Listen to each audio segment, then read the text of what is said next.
कोल्हापूरला आलेली ही पहिली वंदे भारत ही जरी चाचणीसाठी आलेली असली तरी कोल्हापूरला आलेली ही पहिली वंदे भारत जी कोल्हापूरपुणे सुरू होणार आहे। आणि आता ही चाचणीची वंदे भारत निघाली आहे पुण्याला। आज चाचणी आहे। आज शनिवारी सकाळी आत्ता 10:25 ही वंदे भारत चाचणीची जरी असली तरी ती पुण्याकडे निघालेली आहे।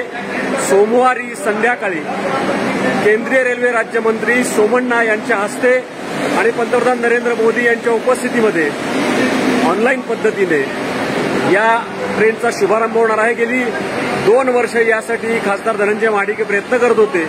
मधल्या काळामध्ये आठवड्याभरापूर्वी हुबळी गाडीला कोल्हापूरचा थांबा देण्याचा निर्णय झाला, परंतु अनेकांनी विरोध केल्यानंतर आता मात्र कोल्हापूर पुणे ही आठवड्यातून 3 दिवस वंदे भारत एक्सप्रेस सुरू होणार आहे।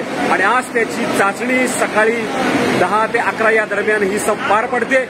आणि कोल्हापूरच्या राजश्री छत्रपती शाहू महाराज रेल्वे टर्मिनस वरून ही कोल्हापूरची पहिली वंदे भारत पुण्याकडे आता चाचणीसाठी असली तरी रवाना होत आहे। समीर देशपांडे, लोकमत, कोल्हापूर।